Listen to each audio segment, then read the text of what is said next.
Namaste, namaskar, ladies and gentlemen. Welcome to an exciting episode of the Desi Dynamos stories of Indian-American Trailblazers, and you are in season one. Today we have a guest who embodies creativity, versatility, and mastery across multiple art forms. Get ready because you are about to meet an extraordinary individual whose name is synonymous with innovation in the world of music, theater, and films. He is a true maestro, both on stage and behind the scenes, blending tradition with modernity in ways that continue to captivate audiences across the globe. Meenamma is very thrilled today to introduce to you Sri Srini Prabhala. Srini Prabhala, an award-winning composer, writer, director, actor, and educator. His musical journey began with classical training under the guidance of some of India's most respected gurujis, but his talents don't stop there. Srini has composed music for over 50 short films and 4 feature films, including the Nandi Award-winning film Atreya. He has also written and composed over 20 classical ballets for Bharatanatyam and Kuchipudi, and his groundbreaking animation project to Vemana brought 108 poems to life in 108 ragas, an artistic achievement that is as impressive as it is innovative. But Srini's talents go much, much beyond music. He is a master storyteller, having written over 20 plays, 15 short films, and 3 feature films. He has also acted in more than 10 feature films and numerous web series, establishing himself as a dynamic presence both in front and behind the camera. As a co-founder of Amritavarshini Academy, Srini is dedicated to teaching and mentoring the next generation of musicians, making sure that the future of Indian classical music is as vibrant as ever. From his early days training in Veena and Carnatic vocals to earning a diploma in jazz from the University of Texas to his multifaceted contributions in film and theater, Sri Srini Prabhala is a true trailblazer whose work bridges cultures and generations across many global parts. Whether you are here to hear about his incredible journey in the arts or to gain insight into his creative processes, this is a true polymath, and you are in for an unforgettable conversation. So, without much ado, let's give a warm welcome to the visionary, the storyteller, the maestro, the man who wears so many hats, Srini Prabhala. Namaste, Srini Garu. How are you, and how does it feel to be with Meenamma today? Namaste, namaste. Firstly, thank you for the wonderful introduction. I don't know if I deserve all of that. You're so good. Lovely to be here with you. Such a pleasure to be part of your show. Srini Garu, you know, when I heard that you could be with us, I actually turned the cartwheel because I've been following you and I've been a big fan of your work back in India also and right now in the US. You are indeed the pride of the diaspora. In fact, you know, when we look back, the way the Telugus have taken the story of India forward, I think you're one of the special people there. You've had a really incredible journey from training in classical music to composing for films and for creating ballets. Shinigara, how did your early training with Srimati Malati Prabhakar Rao Garu and Dr. Nukala Chinna Satyanarayana Garu, how has it shaped your approach to music and composition? My early training with them was, I started very, very early on. It was really fundamental, giving me a ground for building on my interest later, because both of them are amazing people. My early teachers were all about love, support.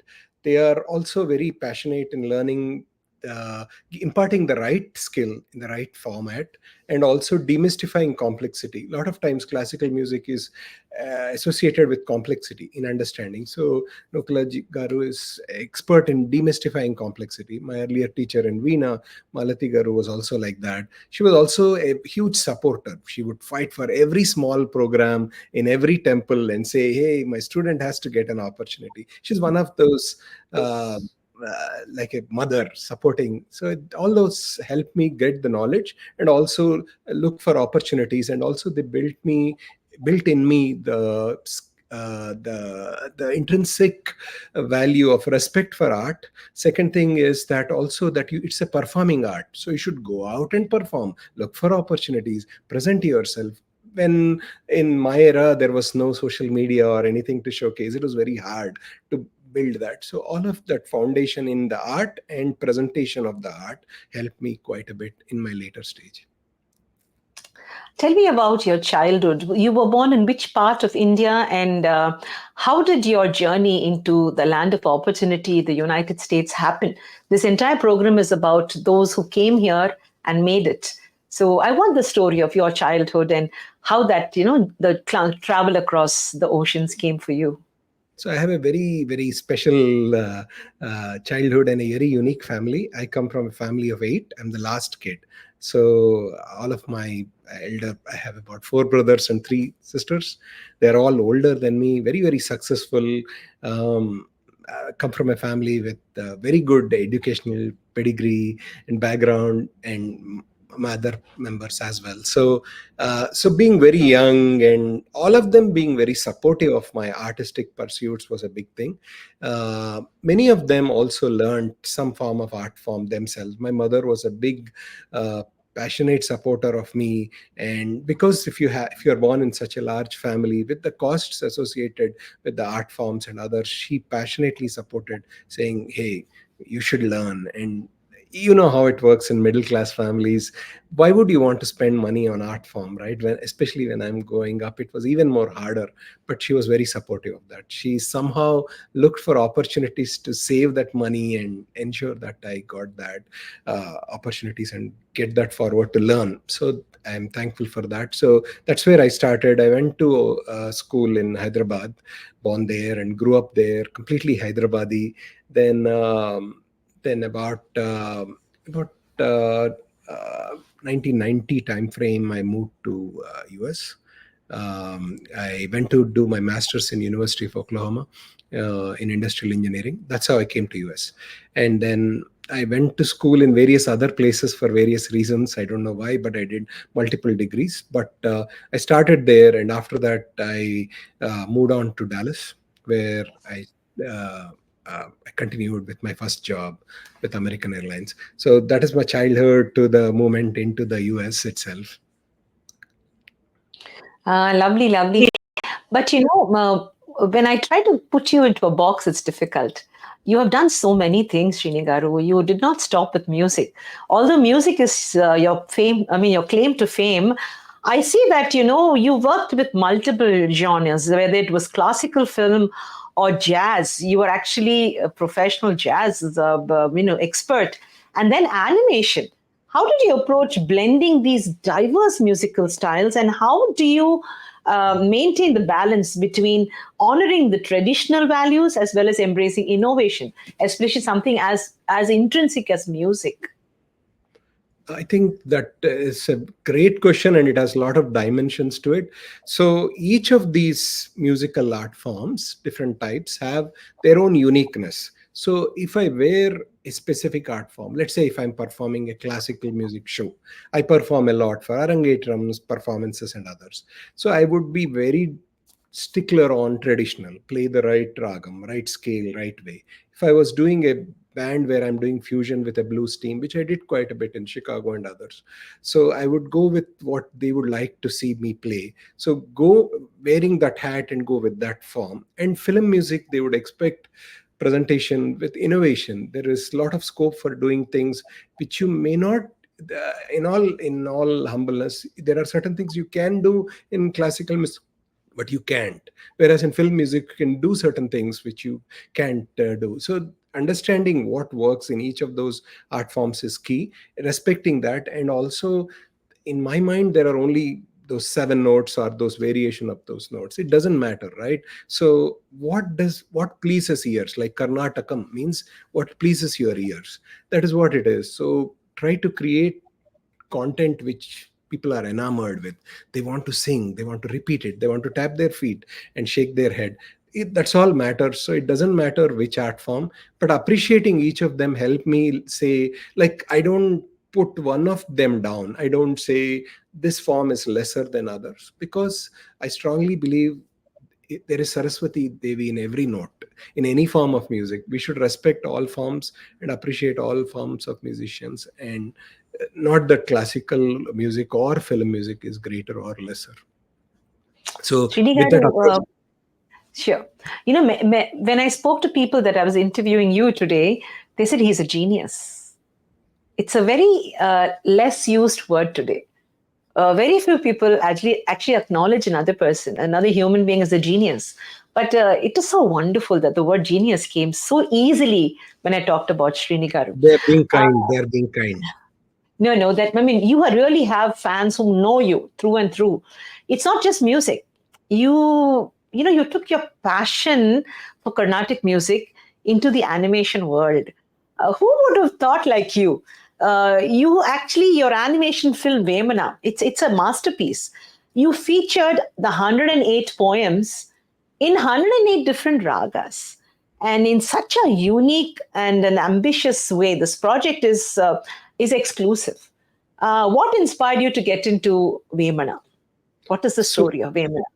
So that project came to me as a blessing in itself, because not that I was looking for it. There was one producer director called Sitaram Garu in Hyderabad. I had moved back to India for many years. In my journey, one thing which I could not say is, I came here, stayed here for many years, then went for 10 years back to India. So most of my work you talked about is also in India, and I came back only about 7, 8 years back. So in that stint, I met him, and he said that I want to do this grand story of Vemana's life, and then there will be 108 poems. Initially, I thought, is he crazy? What is he talking about? How complex is it? And does he even have that much money? Because it's a complex, high cost animation is not as easy as now. It is done. This was done about 10, 15 years back, so it was a lot of work. And he had really ambitious goals to get only Balu Garu to sing most of the content. So all that meant not only wanting to do it, but also the muscle power, money, and all that, right? So I started engaging with him. He brought all the script. The subject itself has a story to it, and these poems, right? So, and he said it has to be special.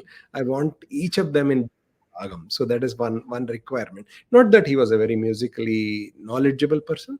That's what he heard or whatever. So that was a challenge in itself. How do you do that? And I did a lot of other forms of scoring.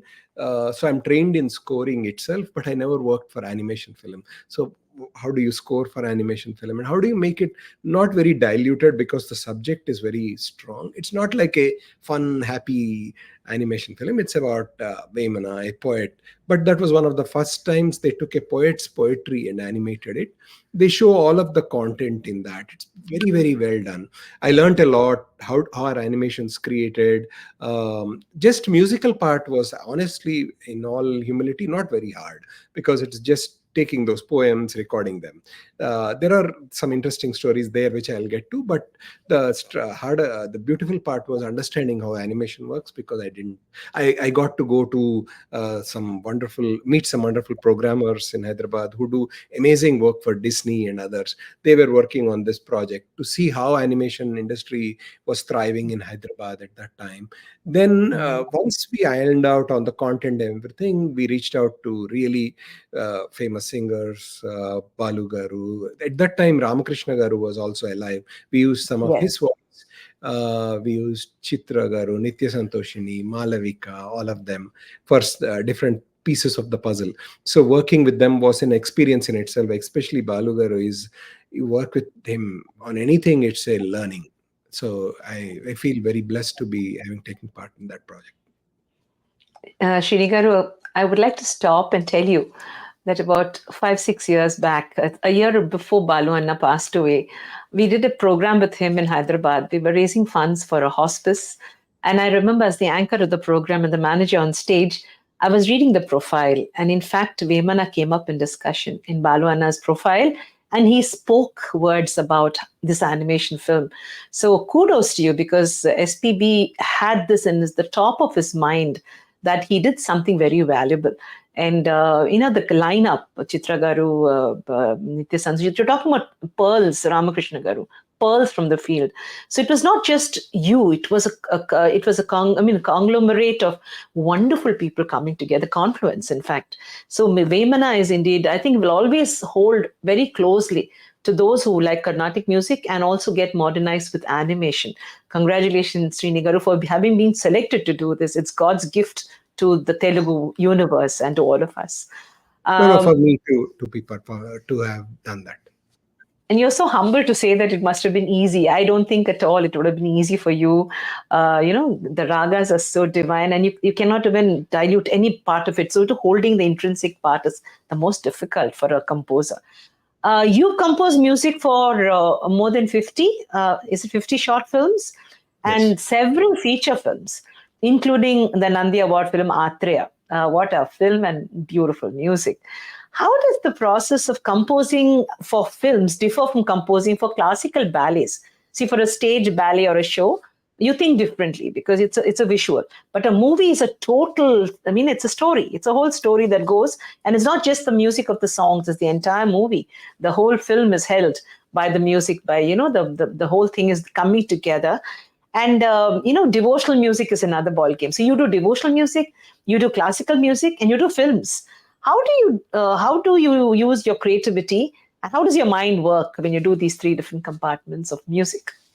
I can start with film, with your question there. So, film scoring is very, very complex in my mind. There are two dimensions to it. So, there is the songs, if they have songs. Some may not have songs. If they have songs, you have to work on them. And then you have to also create the score part. Score songs, let's spend a little bit of time, are also very unique because they cover a mood, they cover a situation. There is separation, there is love, there is angst, there is success, all of that. So you have to create songs which you almost become like the voice of the director, because the director may not be able to express that through music. They know how to they have a vision of the story. They'll come and tell you, hey, this is the scene, the hero and hero in love, but they get into trouble, they are separated or whatever, right? So there is always a plot point, and then how do you build? So they'll explain you the situation. So you have, there are two ways, right? So you create tunes. This is the important point which I compare with the next part. So if I could take a little bit more description. So in their scenario, they would say, can you come up with a tune? This is what it is. And then you'll make something, you'll say Oh, that. wow.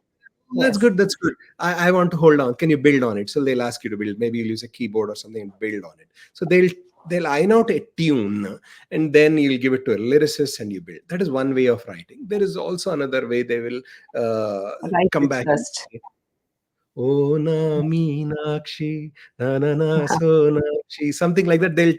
Somebody will give you a lyrics, and then you'll try to fit into this same tune model, right? So I'm just using your name. Sorry, just for fun. Yeah. No, So no, you that's do, okay.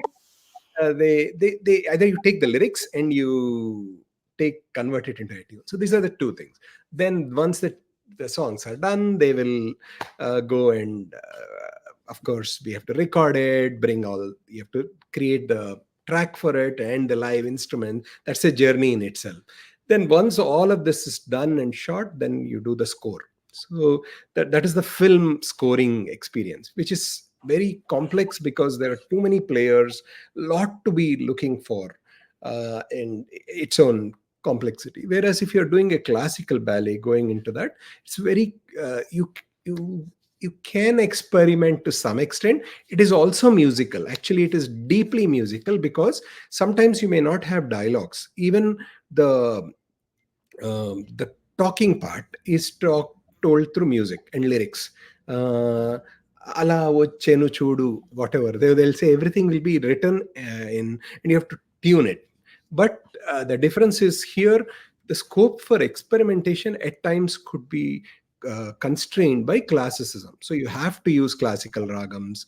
You may also need to uh, be careful in how those ragams are used. First of all, you need to understand those scales, bring variety of emotions, and in one ballet you could be using bunch of ragams just because keeps on changing on everything. There is a sage who walks in and he curses, and then the heroine is sad, and everything should be told musically.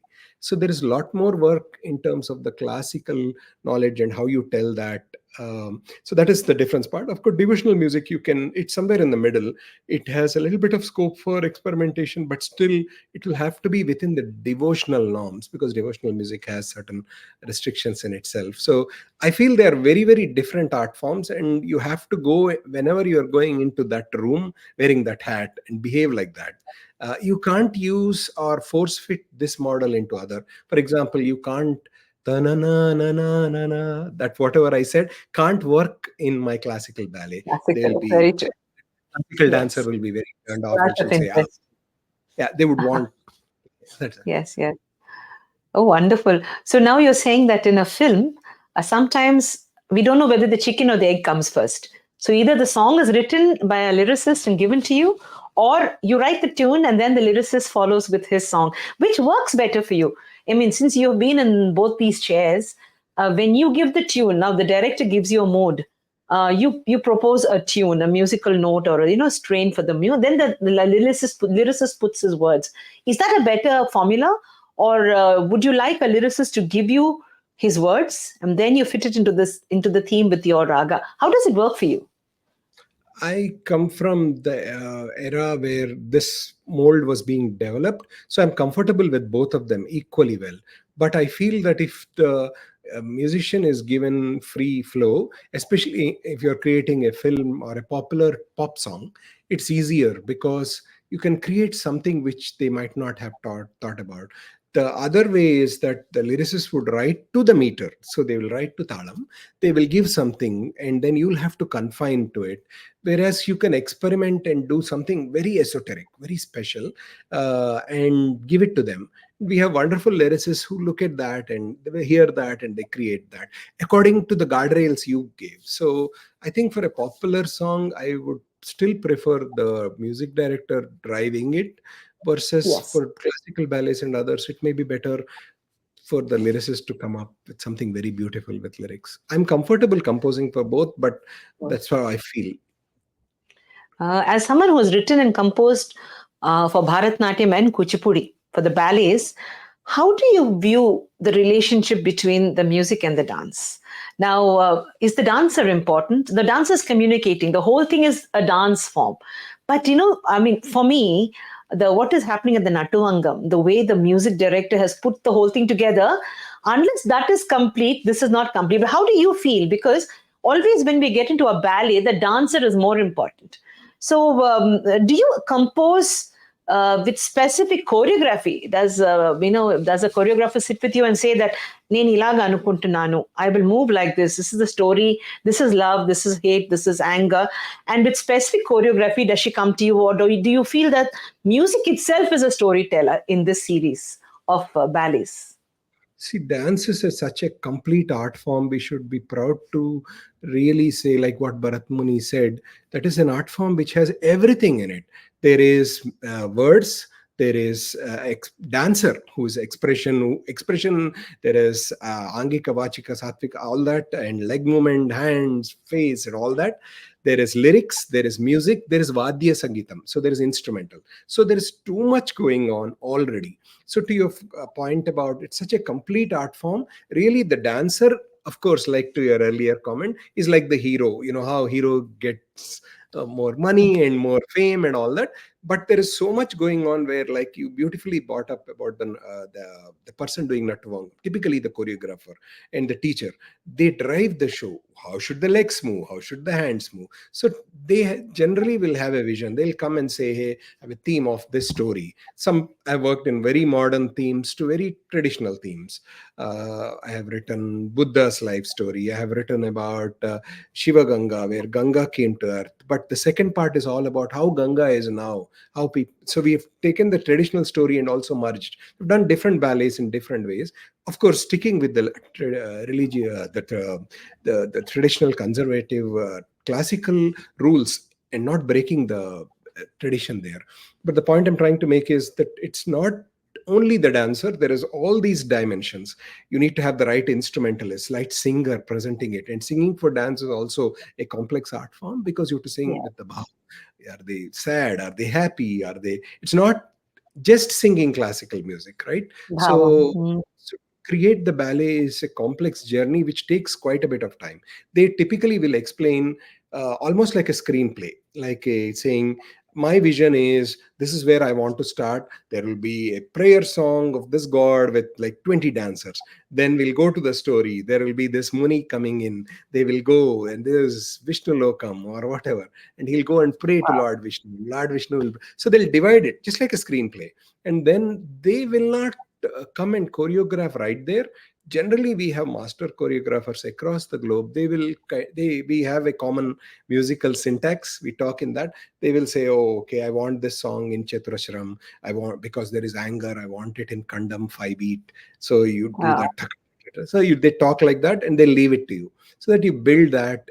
Once you give it, they will listen. Sometimes they'll give some feedback, but saying I want more musical pieces there, I want lyrical pieces, and that's it. And then they use their imagination. But the best part for me of all of this is once it's all done and you go to the show, right, they'll take what you gave and create something wonderful, and that is the amazing part. Wonderful. Uh-huh. I think what the most important part, Srinigaru, here is not the pieces, the way you actually tie it up. So between scene one and scene two, there is music. I mean, music doesn't stop. The Yeah. dancers go and come, but the music is flowing like a river, isn't it? So you are actually connecting the entire thing. You're the sutradhar, the music.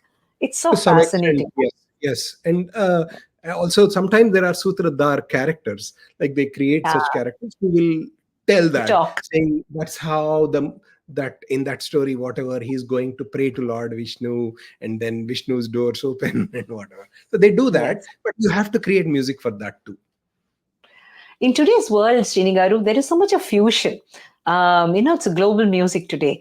So there's a growing fusion of Western and Indian music traditions. We see that the best music pieces have come when a little bit of India, a little bit of another country, a global, a marriage has happened between us. With genres like jazz, I mean, you pick jazz and Carnatic fusion. What are your thoughts at this time on how this impacts the preservation of classical forms? Is there a risk of losing the essence of our original traditions when we try to merge or marry out of caste? I'm asking you in a very different way because, Mhm. the purity of the classical tune, when you're merging it, when you're fusing it with jazz, especially, jazz is a very powerful presence. So, how does it affect the preservation of a classical form? Right. I feel that first of all, jazz music is a very improv style, so that is very similar to Carnatic music in essence that they they do a lot of improvisation, manodharmam. What is the core of Carnatic music? It's not the Tyagaraja Kriti. That is just a structure which Tyagaraja maybe taught his students, and it came through a parampara. You take that and you build manodharmam, right? That is exactly what they do it in jazz. So it is very free flowing and very experimental, which they encourage that. So I feel they are very similar in that context. Second thing is that about the fusion, I think we have to experiment and bring that, because sounds when they merge, they create another sound which is even more beautiful. Like I told before, we should. I feel strongly that you should not separate them as like caste. They're all one. Actually, there is no Yeah. caste. There is, we are all humans, like that. There is only one music. So in that music we can look at them. Only challenge I found is that in the process of fusion, sometimes they may dilute one versus another. It is better to understand what the norms of the game are for each form, respect that, ensure that that is also thriving in the fusion. If that is achieved, it'll sound actually great and unique and new. So and there is nothing wrong. Even if you look at historically, Tyagaraja took Portuguese tunes and he created song. Dikshita did many notuswarams on Spanish tunes, right? Yeah. So we have always appreciated that. And there are many composers, global composers, who are learning Indian music. I stay in Dallas. There is a UNT campus. There are many Indian professors there. There are many American students learning Indian music. So we should encourage that thinking, because some new sound will be created which will hopefully inspire others. So I'm for fusion, except if if it is diluting one form or the other. That is a Mm. worry which people have constantly. Srini garu, many years ago, the Beatles, they rose like meteors in the sky of music. One of the best bands from, from out of India. The Beatles used Ravi Shankar Garu's, services in many times, and also the flautists, and many of our brothers have played for them, fusion. And in fact, there are some music pieces that the Beatles have done where the Indian music has dominated the Western version of it. So, sometimes I feel that there is so much of depth when a sitar is, the background, or a violin playing a raga. It adds so much of depth to a brother who is singing in a foreign language for us. Even, to connect hearts. There's so much of pathos when a violin is playing at the back. Yeah. I think I understand perfectly what you say. But for all our listeners out there, viewers, you've opened two doors. Okay, you've seen this gentleman as a musician, a film musician, ballet musician, etc. You've also seen him as a person who has taken ragas into animation. But here comes another door which I open now, and this is that of a writer. Um you are a prolific writer, Srini Garu, and not just a writer, you're an actor. You are a true storyteller. And you've written over 20 plays and acted in numerous films with also some web series, I understand. How do these other forms of storytelling, music is also one way of telling a story, but here you have writing, you have, acting, you have animation. How do these other forms of storytelling, writing, acting, directing, how do they make your work as a composer? How do they substantiate you as a composer? And is there a common thread that ties all these creative outlets together for you? Because sometimes we have to have four people who are doing the work of one person, and that is Srini. Srini does the work of all the four people. So how does it work for you? I mean, you have to be mother of four different acts at the same time. I have done that also in few efforts. I think you already said it in a beautiful way, that it's about storytelling, right? Each of those roles, sorry, like if you're a composer, you're telling a story through music. She's crying and she's saying, నేను ఎప్పుడు అలా అనలేదు. కానీ నువ్వే అన్నావు. So whatever, you're building that. So the actor in me, maybe they're doing that, right?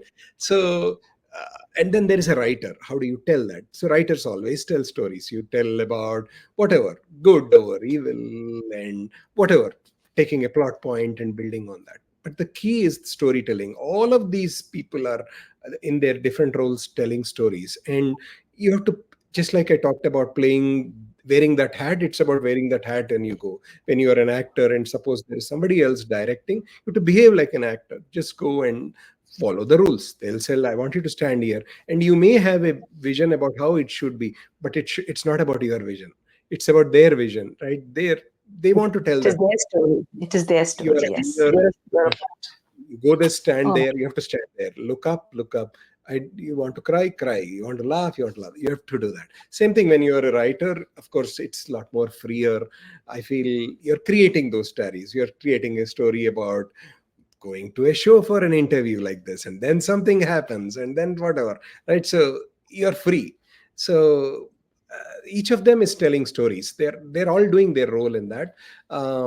I feel that that is my connecting thread in all of that. It helps me think. I really enjoy telling those stories, bringing those characters to life, and enhancing them. So score enhances their performance. Sometimes if you mute the track which is playing the score and just hear the dialogues with a dubbed version, which I do all the time, it may not be as great. As soon as you add the music, it'll look so live, and the tension is built if it is a thriller or whatever, right?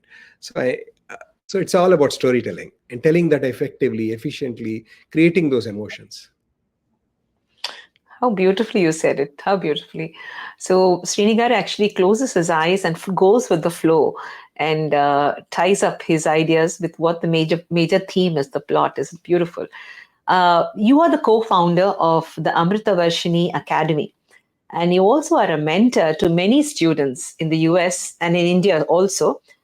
What changes have you seen in this new generation? Now, we have a generation that is totally different from all of us for the good and bad reasons. So, have you seen interest that these children have in classical music, and how do you keep them engaged while ensuring that they understand the depth, the richness, and the nuances of Indian classical traditions? That's a great question again. I think the generation we have now are way more smarter, way more ahead. We didn't have the experiences they had. So, with all due respect, we should understand that and treat them not like kids. They don't know what I know, but I don't know what they know either. I'm not living their Mhm. life. So, respecting them for what they bring is what I do. Making it fun is a big thing for me. Not be hard on them on while they're learning, but hard on, let's say, practice, come back, rehearse, be ready to perform.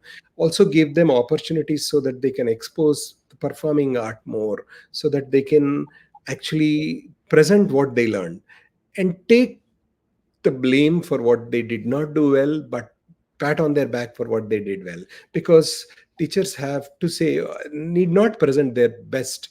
They should be willing to present everybody. They should have the guts to say, this is what I groomed. And then that's okay. Because if you present only your top tier and not all of them, the problem will be, yes, you will get more opportunities as a performing academy. The problem will be the others who have never gotten a chance won't try. So give them all opportunities to thrive. And also create the love for art. That's a big theme I want to conclude that answer with. It's not about, not everybody will become Balamurali Krishna Garu or Saman Gudi or MS Amma or whatever, or Lata Mangeshkar or Sushi. It's not possible, right? They are born for a reason like that. I'm not saying these guys can't become that, but my point is we should create the love for art. What is the art about? The grandeur of it. If there are 650-year-old back Purandaradasa created content with the syllabus written already, thousands of years back, our ragas were have been in existence, the books were written. It's an art form of such a great legacy. Build passion, the same passion we had when we learned, and the love for art is key, is what I feel. That's what, as a teacher, all the teachers are doing already, and we are also trying I'm also trying in my own humble way. But there is a lot to go. There is a lot of passion in US. I'm so happy to see the so many passionate musicians coming out of US in all forms of music, Indian music.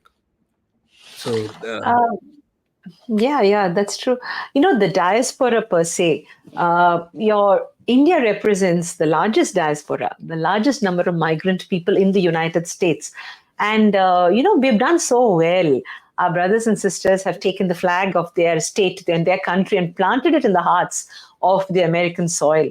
But I wanted to know how many of the Americans partake of our culture. Yeah, I know that the Indians, especially the NRIs who live in the United States, they're always trying to get their children to get a lot of culture because they feel left out from their country. So, you must be having a lot of Indians and a good amount of quality people. But what about the locals, the Americans, the Spanish, the Germans, the people in the United States? Do they also show an interest in the art form? And how many students do you have from other, places other than India? it is harder. It is harder to create that because of the reach which we may have. But having said that, just the appreciation of art form, I think if you go and present that, and like if you go to a UNT music department and sit, you will see that there are so many Americans watching an Indian concert, which is not, it's about hardly 10-15 minutes from my house here. But the point I'm trying to make is their interest in the art form is immense. They want to learn more about it. Are we creating those forums? The onus is also on all the diaspora performers to reach out to public libraries, to reach out to forums and present it, because they may not be exposed to it, right? And how do you know the taste of that sugarcane juice unless you taste it? So they may not know. So that is a onus on us. Second thing is also that sometimes we should break the commercial barriers and just go and do workshops. I've done sessions, for example, with UNT, explaining about our art form, uh, doing on Manodharmam, what does it mean, take the same scale and exploring it. So doing that, I enjoy it thoroughly, because you get to share your passion with broader community. Also, we take and perform in various occasions, like there are Diwali show or a show in library which our students did recently, or look for opportunities where you might be going and perform in an hospice where there are older people and listening and tapping, and sometimes their own kids watching that program. But go outreach to the community is a key thing, because as artists, that is our responsibility. Srinigaru, you have established yourself on a foreign soil. How did the United States receive you? What was your experience with the land of opportunity? How did America treat an Indian brother who came with so much of values of Indian systems and art? How was it to set up? I think America is a land of opportunity, and it's a very welcoming place. I strongly believe that. And then there are challenges. There may be, a experience somebody might have had where there is a racial slur here or whatever. But leaving that, you can still thrive and be somebody who is brown and build your career, build your structure. Also, because I perform a lot of Indian content, sometimes I may be dressed completely Indian, like wearing a hardcore Andhra panchi and going into a gas station. Nobody ill treats me. I mean, I'm living in a city like this, and I'm forced to do that because I may be out of gas. Not that I do that daily. I'm just saying Yeah. that I may have to be forced to be doing Except, that. yes, Right, yes. exception, right? But they accept us. So I think that is the great part. And even at work and other situations, I found that US is a very, very welcoming country. It's a country where immigrants come and thrive and be successful.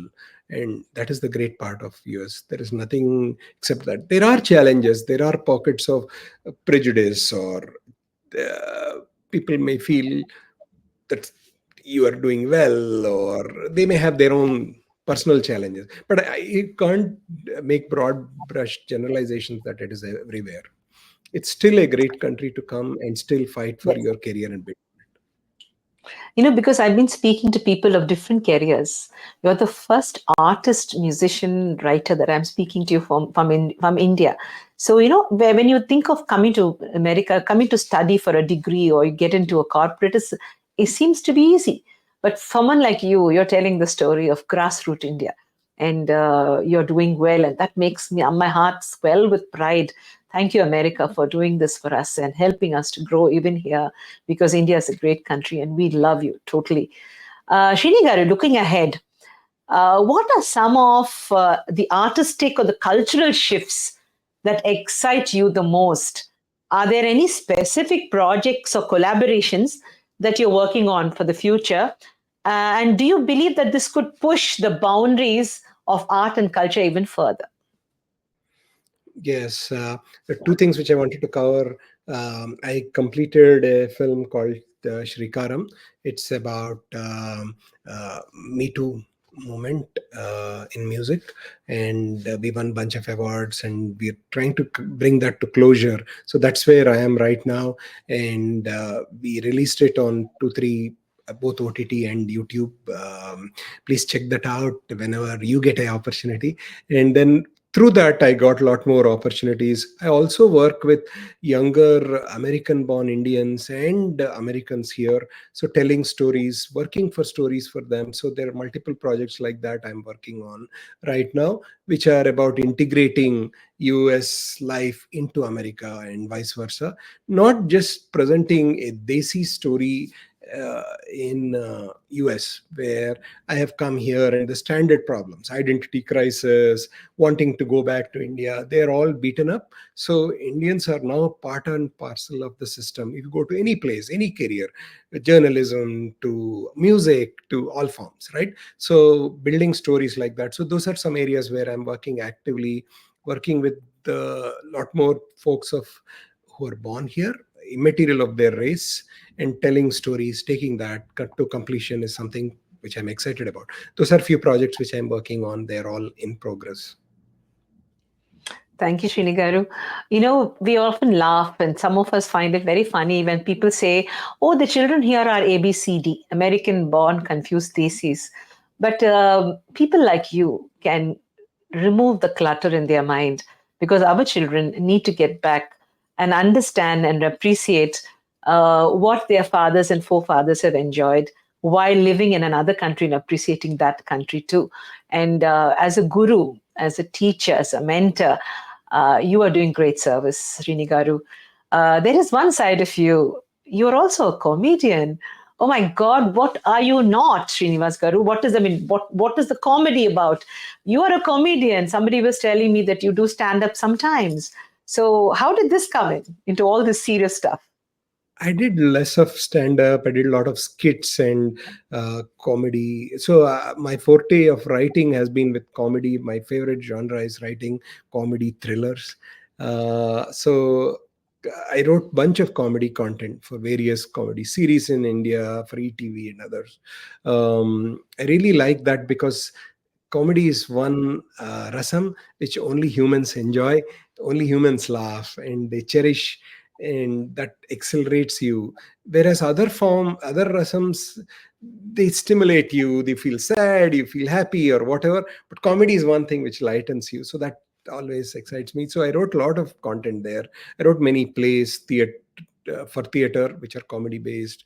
I wrote a play called Baboy's Cell Phone, which was very popular, done over 100 times in India and US. Then Yes, I've quite heard a it. few, many years. That's also actually a thriller, and in comedy genre, and then many others. So, and then I wrote web series and serials and films. So it's more writing comedy. And sometimes when I started writing, you know how you read that content. "ఏమిట్రా నువ్వు చెప్పేది? నేను చెప్పేది ఇదే అండి." You will do that, right? So when you read that, they'll say, "Oh, actually you are doing well. Can you do that father role or whatever?" So that's how I ended up doing it. Actor. That's how you became the comedian and the actor. Wow, Srini Garu. So What writing a to one. transfer. So it's mostly when they'll ask you to read what you wrote, right? So when you Uh, read well and you have the intonation, maybe, and if you have the, expression. or if you fit that role, they'll not do that as a favor, right? So they'll do it if Yes. they feel, oh yeah, this guy looks at that age. Let's. So that's how I ended up taking up. I thoroughly enjoy that art in And presenting it in comedy. but tell me, Srinigaru, truthfully, which is the role that you love the most? Which is the best version of you, which you love the most? I think the musician. The musician. The music always plays. There's always a song in your heart, isn't it? Yeah, It's such always. a pleasure to talk to you. When we told people that you were coming here, we have a small group, a community that does a little research on who Meenamma talks to. I'm blessed. And some of mostly the younger people, they wrote in questions for you. And Uzwal of Blue Tick, who manages this show for me, he will now come in with a few questions. I know we don't have too much of time, but Uzwal, go ahead. Thank you. Thank you so much. And it was a pleasure listening to you, sir. And we had so many diverse story about your journey, about what you have created. I have some very exciting questions today. Around a few of the questions have already been answered during the discussion. So Ladies and gentlemen, when you are listening this, when this show is getting out, you will have few of your answers getting covered over there. That doesn't mean that if I'm not asking, that your question has not been taken. It has already been asked by Meenakshi ji, and so it has been answered. So, but I'm taking four questions. The first question is about these are, interestingly, these are all from creators, so wonderful creators and composers and musicians. And the first question is that it is often said that creating music or telling story is always extension of your personality, of your personal life, and like everybody remembers Gurudutt as the Pyasa films creations altogether. And so, which one of your creation, all what you have created in terms of films, in terms of music, has been more closer to you, and you feel that it is an extension of your personality, and your identity has been reflected more, and you see yourself there in your creation? Can you tell something about your creation which has reflected you as a person more, and you always, it is close to your heart? Um, that's a great question. Actually, it made me think as you were asking. Only thing I would like to differ a little bit is that when I try to work on a content, I would not try to be an extension of myself and get into that story, those characters, that bank where there is a robbery, that story which needs me there, rather than be me there. So I like to stay away from it as what I am as a person, rather than create those characters and let them talk to each other and build that. Because once you as a writer or director get into it and start telling, hey guys, and it gets preachy. So that's one comment I wanted to make. But having said that, in terms of the roles or the stories which I did, maybe the role which I did closest to me is in what I did with Sri Karam recently. It won K. Vishwanath Best Film at India level and was screened at Dada Saheb Film Festival. So that story, I play a musician who is a teacher. So that is, yes, it is closer to me in terms of Wow. that. That role itself is very, very different, very bold, very fighting for justice type role. Because once the role evolves, I didn't get into it or stop it to be me, but it is similar to me. But typically I've never done roles like that. In fact, I don't want to do it. I want the story to be driving it, not me as a writer or a actor or a director. Right. Thank you. And everybody who's listening, go and watch Sri Karam. It is important to watch the movie, and also Yeah. encourage filmmakers and creators who are Yes, doing wonderful please. work. Yes, yes, yes. I am also making it loud and noise and all together for everyone to listen to.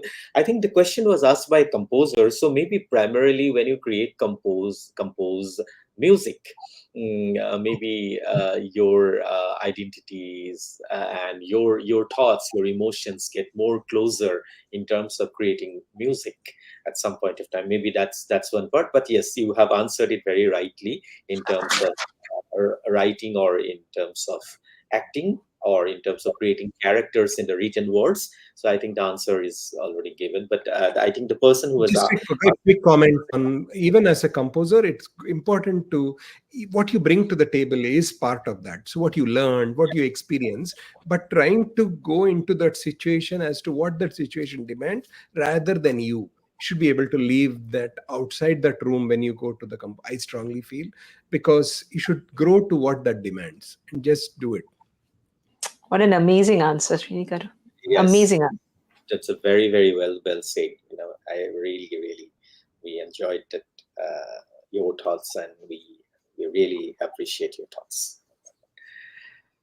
Okay, now this is a very interesting question. Creation is all about emotions. In a world of today where we have an artificial intelligence, we have an emotional stupidity also. Okay.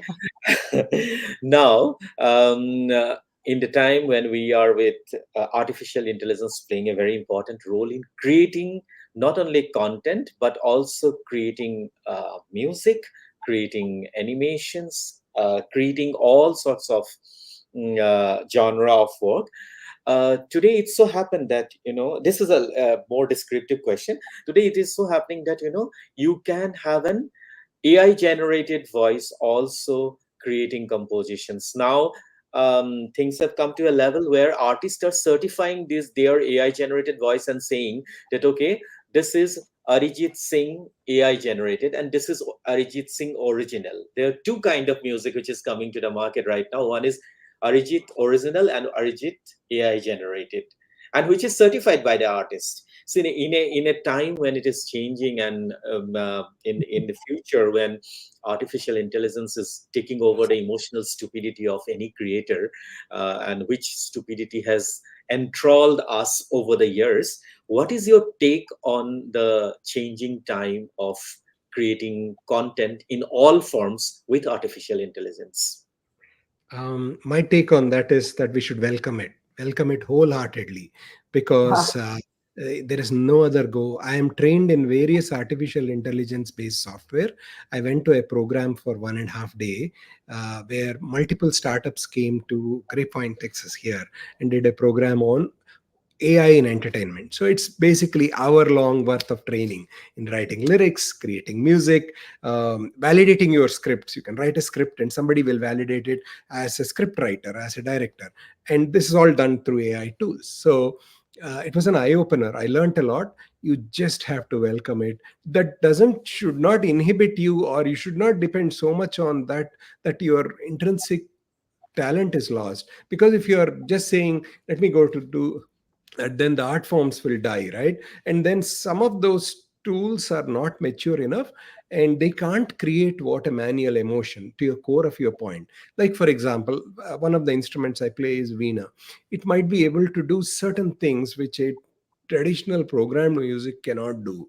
So all of that will be lost if we depend so much on that form.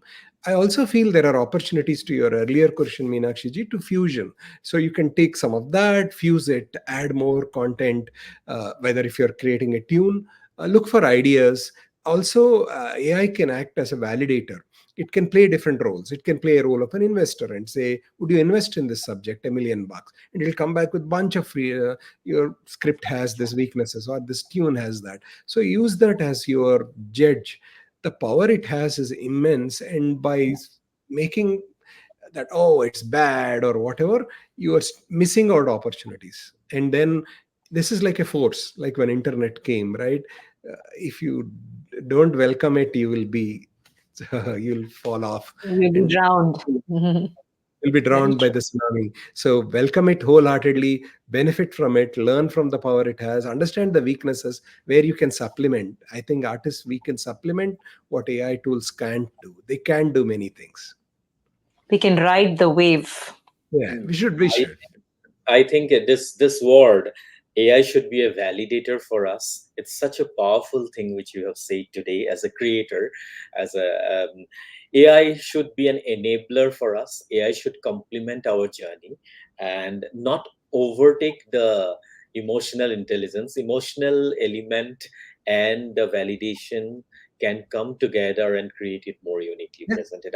I, very I will personally I will personally take it as AI should be the validator, and the validation is very very important. I think in a world where there's so many things happening at the same time, AI, the technology comes as a validator and empowers you to take things forward in the right way. I it could think. be your mentor also, in essence. When I use Yes. that word, they could, Yeah. yeah, because it's hard to get feedback is a blessing, right? So you can Yeah. look at that and you can submit your own creation and say, what do you think?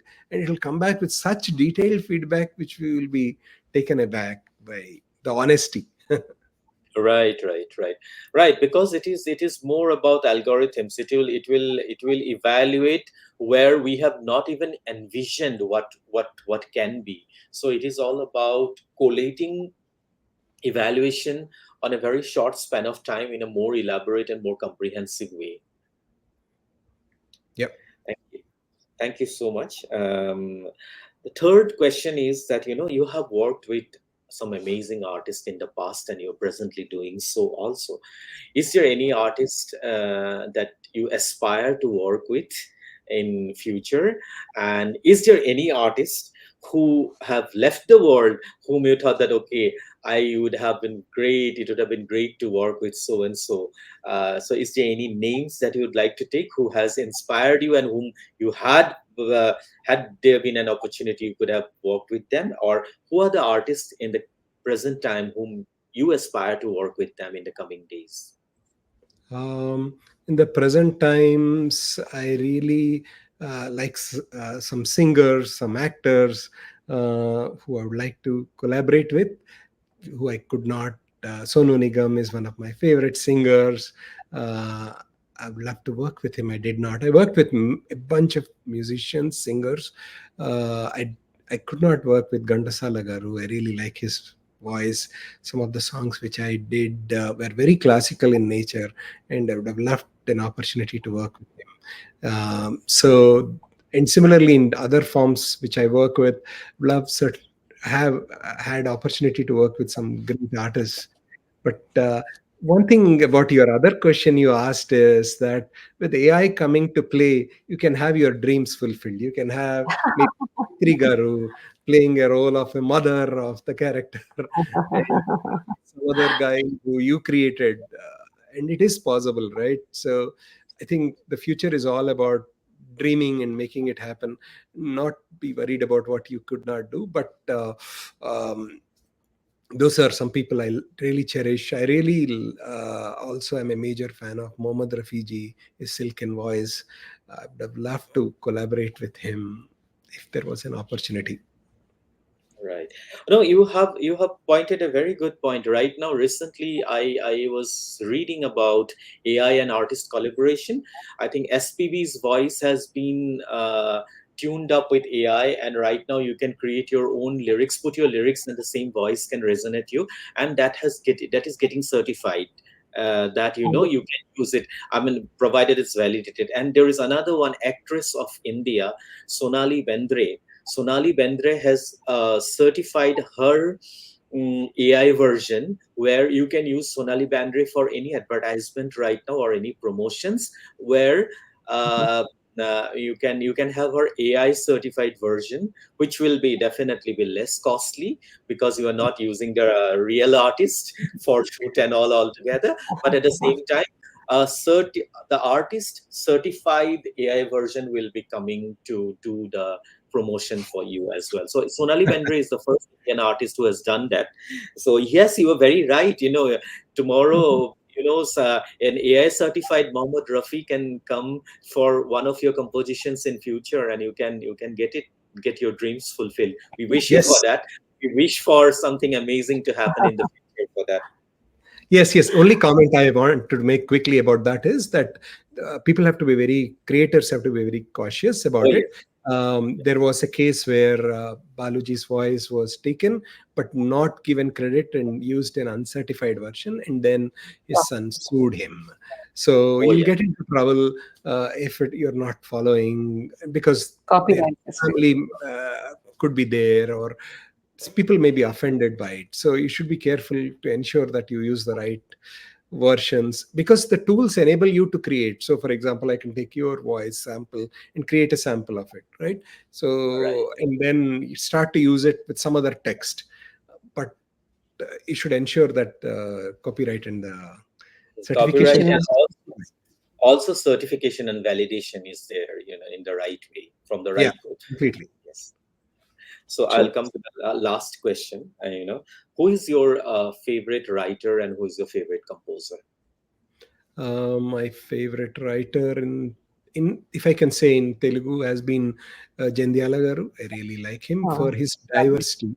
Not only comedy, he was a person who wrote complex themes like comedies to Shankarabharanam, Sagar Sangamam, to thrillers like Antima Tirpu, uh, commercial hits like Adavi Ramudu. There is no writer in Telugu who has been like that. If I can make such a broad statement, he's created so much content. I really like him. And in composers in Indian music, I really like Ilayaraja Garu for his knowledge, his vast contributions in every form, folk, classical, masala, love songs, and all that. Just the wide variety. So those are the two people I really look up. Thank you so much. Thank you so much for answering our questions. And I hope all those who have asked the questions really get happy with the answers. And we look forward to hear more and more wonderful creation from you. Thank you very much once again. Thank you. Thank you for taking time and asking. Thank you as well for that beautiful session. And Srini Garu, all things have to come to an end. Although I do not want you to leave the studio, there's so many things that I want to know. I want to hear you. I want to watch you play a veena. I want you to tell me a story. I want you to speak in Telugu today, but we're unable to do it because of the English program. But Telugu is one of the most beautiful languages that gives, so much of license to your mind to think in a beautifully captivating manner. When my team wrote, what we have to set out as your hashtags, I saw film composer, music maestro, classical fusion artist, Indian-American trailblazer, award-winning artist, Bharatanatyam composer, jazz diploma holder, creativity unleashed, Sri Srini Prabhala. What a way for me to bring you into this particular studio, Srini Garu. It's such an honor that you have actually agreed to come and be with us. And for all our viewers who are watching, you might be watching one of the legends that India has given to the world. And we thank the US for fostering this legend, for taking care of him and giving him space to think out of the box. It's a great honor, Srini Garu, to have you with me. And Meenamma loves the way you speak, the way you express, and who you are. God bless you. May you always grow. May you always do wonderful work. In leaving today, I would like to say Jai Hind and Vande Mataram. Jai Hind and Vande Mataram. Thank you so much for giving me an opportunity to share my story.